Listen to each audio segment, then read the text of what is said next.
Morning, Rich. Good morning, Doug. You're a little bit tired today, aren't you? You're 15 minutes out of bed. 7:44 for an 8 o'clock podcast, yeah. Do you think we should continue filming these in the morning? I think we should. I think I just need to sort my life out. I'm just tired. I'm working today. I'm writing or helping with Ben Blomley, your business partner's LinkedIn account, which is, as you know. Okay. You're going to feature today in a post, or it won't go out today, but you're going to be featured in the one that we're writing. It is about, we're comparing executives to professional footballers. Right? I know, I'm going in as. Ben Blomley is Roy Keane. Of course he is. Yep. Ben Blomley is Roy Keane, one of the greatest midfielders of our generation, yeah. Why can't he go in as Luke Chadwick? Luke Chadwick had a solid career in the end. He did, actually. He did, yeah. Who do you think he said you were? He probably thinks I'm someone that drifts in and out of the game, sometimes scores a wonder goal, but most of the time sits on the bench. That's probably what you'd say. He said you're David Ginola. Well, he is one of the finest. He was a winger, wasn't he? He's a winger. So I don't have any hair. I quite like the. He said you had a lot of hair when you were younger. Is that true? I did. Yeah, I mean, I did. That's what happens with male pattern baldness, doesn't it? It tends to be there when you're younger. And then it's I'd gone. take David Ginola. Roy Keane has he labelled you? No, it's Mahara specific, so I've avoided it. For anyone that doesn't follow football, David Ginola's one of the most talented footballers of his generation. There were question marks around his teamwork and work ethic sometimes, but would win you a game out of nowhere often. Do you feel all right about that, or do you not want that? No, I feel fine about David Ginola.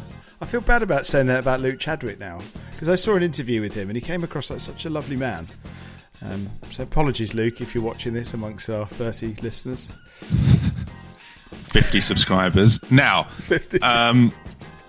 we haven't started our distribution strategy yet, Rich. So there's a world where when this is huge, people will be going through the back catalogue. So there's still new millions of people watching this. I really didn't mean it. Now, honestly, sorry. Today, I want to talk to you about a concept, and I've got 3 businesses that fall into this concept. Right. Okay. Imagine you are stumbling through the desert. You've gone on a drive through the desert, yeah, and you've run out of petrol, or your car's had a flat tire, and you need to walk 100 miles in the searing heat to get to civilization. It's a huge fuck up for you. Shouldn't have taken my Fiesta. Should have gone off road. Now, you need to think of a business's customer as you, stumbling hot through the desert, experiencing extreme discomfort. And then a business that solves their problem is like a storm, right? So you're walking through the desert, you're hot, and all of a sudden these black clouds come in and they just cover you in torrential rain, which cools you down. You can like fill up your little pots with water, so you've got water for your walk. Everything feels good. Temperature comes down. You feel amazing. You've been hit. You're in extreme pain, and you've been hit by a value storm. Right? Okay. Do you know where my mind goes immediately? Rain and sand just make it really soggy, so my progress is going to be worse. That's literally where my mind went.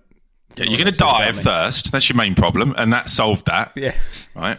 So your value storm is addressing a huge pain, and certain businesses, I think, deliver the value storm.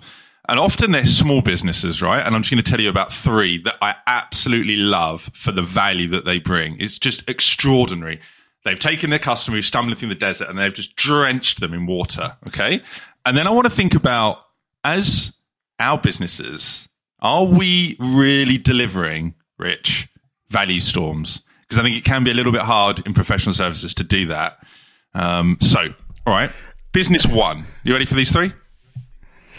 I am. I can't wait to get you a T-shirt that says "Value Storm" on it. I think you created a new term. Okay, shoot, go one. Right, business one. We spoke about this yesterday. InfoLink Gazette. Right, data of businesses that have just experienced bad debt. So you've just literally got a list of all these businesses that have just been hit with like an unpaid invoice, and there are thousands and thousands and thousands every week. That data is absolute gold for people selling financial services, for selling like risk management into those businesses. It's just incredible value. Number two, if this is a content business, it's Dr. Marie Haynes Consulting, and she is like the ultimate SEO nerd.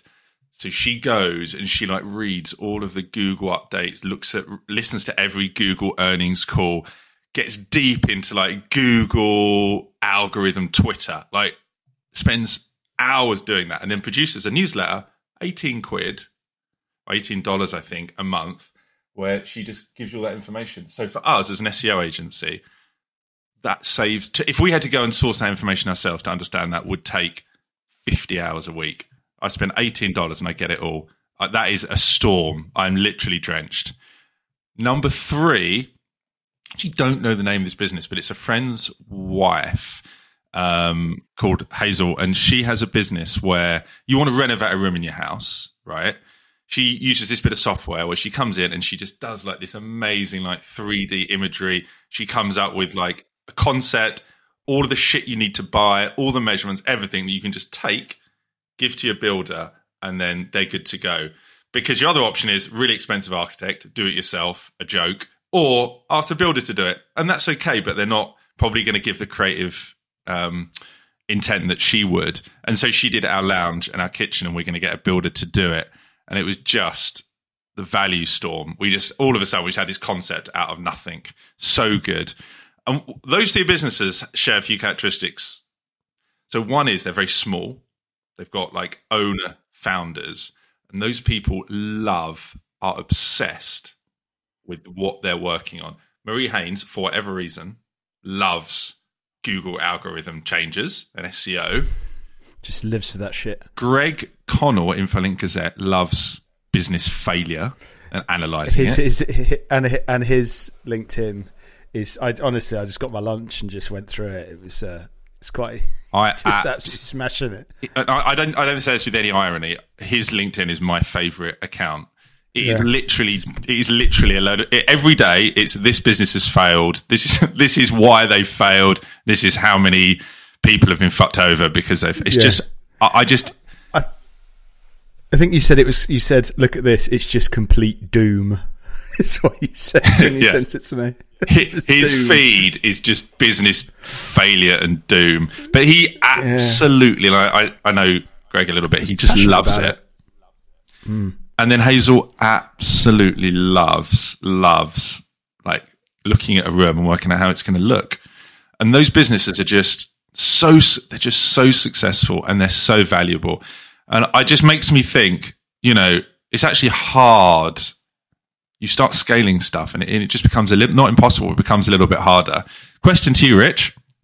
One I also am asking myself is, does Mohara deliver value storms? And what more can you do to drench people? Like, your customers are stumbling in the desert. How are you going to fucking drench them, Rich? Are you drenching them? You're not going to say no, are you? But what more can you do to drench them? Actually, do you know what? I would be damn honest about this. We have two sides of our business. So we have Mohara Ventures, where we partner with those early stage founders, right? I think we do have tremendous value there. I really do, because I think founders can stumble in the desert, not understanding where they're going to go and get their technical partner from, not knowing how to build what they want to build. I do think they do stumble, and I do think we actually are a absolute white squall over the top of that. I really do. That's great. That's a great film as well. We don't always get it right, and the founders are not always right for us. We're not always right for the founders. But I do think we offer incredible value storm over the top of the founders on that side.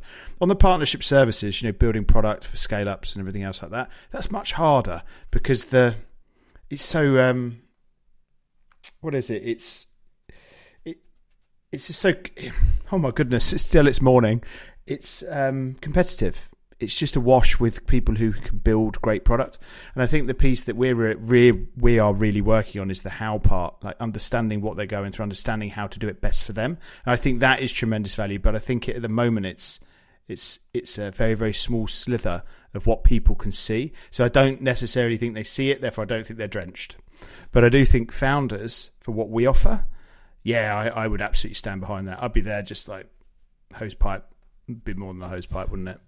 Deluge. I mean, I'd agree with that because you're not just executing, a product. You're helping them, get that whole business working, aren't you? It's not just about developing something. Yeah, and I think that's why it's harder on the partnership services side, because majority of what we get asked for over there is to build world-class product, and how we go about it is we feel unique and definite in alpha, but the business model and the approach and the wraparound around the actual founders, that's, as a startup studio as we are, super, super rare. And I think there is a tremendous amount of value. We do often find founders stumbling a little bit. I think my challenge to you, and I'll just talk about it in the context of our business, is those more kind of enterprise level clients, get those fuckers wet. What can we do to drench them? Yeah. What can we do to drench them in the desert? Because it is hard, like you say, because you can almost be commoditized a little bit in there if you're just building stuff for them. But, as you said before, they generally need that. They probably need, in many cases, the same sort of support as startup founders do, don't they? Right. So we're back in. Rich just went on a sort of 10-minute sojourn of talking about how they can improve their corporate product, which I've taken an exec decision that we're going to cut that. Basically, I agree with your startup stuff, that what you drench those founders, they are drowning in rain. And I think that's what we're going to focus on. Just at Kalium, from our side, when we're not drenching people is when we just start taking orders and they're like, this is the content we want you to produce. And I always say to the kind of the content managers on those accounts, we have so much knowledge that they don't have, because we in this, we've got, 40 accounts we're working on. We've worked on well over 100. We know what works and what doesn't work. And it's our job as professionals to have that conversation with them and say, look, that isn't what you should do. You should do this. And obviously sometimes the client is on the right lines, or sometimes they are right, but often they're not. And it can be tempting just to say, okay, cool, we'll just execute what they've asked for. But our job as professionals is to say, no, this is better. And I'm looking at an example this week of course, a few accounts where we're doing, the work is fine, but knowing what we know about the way that Google is going, I think there's a ton of opportunities for those companies to really do well. And it's we have to go in and sometimes stop them and stop their thinking and say, look, you need to do this. And maybe they don't agree. Maybe we ultimately lose the client. But I think over the long term, if that's your mindset, you're going to have you're going to be better, because you're going to be drenching people rather than just sort of putting a few signposts up in the desert and hoping they don't die. Yeah, I mean, it's a little bit, we have a similar thing with coachability, we call it. So if, people that can come in that want it their way, and we always say, listen, we're not the type of company you can go and throw some requirements over a fence and get something back 6 months later. It's a similar thing. It's the coachability. It's the, let us bring the capability that we've got. Let us bring that. Just get drenched already. Accept we've got we can bring the story. We're like the rain gods. Just let us do our dance, get the rains in. Yeah? Yeah. Superb. Elf, final quick question then, Rich. Which of those three businesses, if you had to own one of them, would you own? Would you own InfoLink Gazette?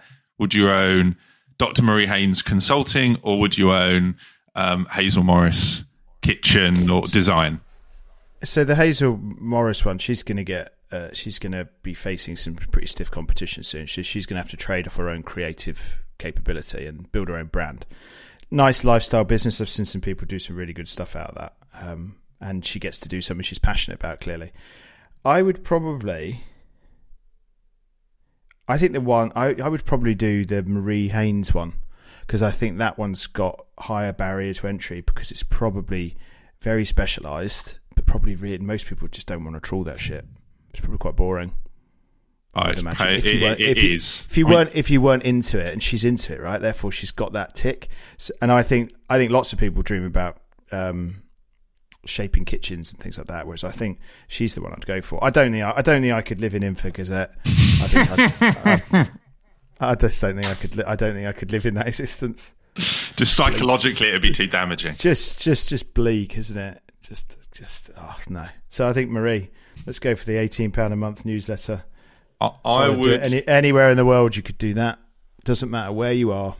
Whereas Hazel does matter. The other guy's just bleak. Just if you ever listen to this, Greg, I don't think you're bleak. He's not bleak. But he's surrounding himself with failure, and it's a very, very decent service. It's a great service, but it's world-class service. Yeah, these people, 14 people got fucked here when this went under. Oh yeah, this happened. 1.5 million owing, and I don't know. It's just I'm an optimist and an entrepreneur, and whilst I'm a realist as well. Marie.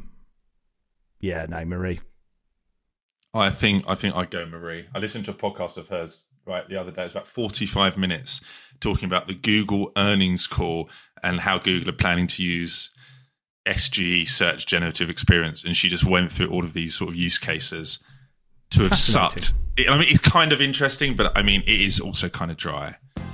You need to know it. Yeah. You're right. But that's especially since there's a niche. She can own that. She can be known and famous with inside of that sector. And she also, final thing I'll say is that she also then sells products off the back of it. Like we just spent $150 or pounds on. She did this whole workbook on the latest Google helpful content update. So good. Unbelievable value. So yeah, it's not just your £18 a month. It's also your products. Yeah. But that's what you can get when you're known, right? And you're a specialist, and you're, She used to be a vet. It's brilliant. I want to get Marie on here. I want to get Marie on here. She likes podcasts, right? High quality ones. I don't know that she'd have many ideas, but we can definitely ask her some technical Google algorithm questions. Yeah. Okay, Rich. Okay, super. Thank you very much, Doug. If you love Doug's ideas and you want to find out more about Info Gazette, do subscribe. I'm sure we'll put the links down below. The Info Link Gazette. Info Link Gazette. Sorry, Greg. Info Link Gazette. But yeah, please subscribe. I promise to be on a more sprightly form next time. Thank you very much, Doug. Thanks, Rich.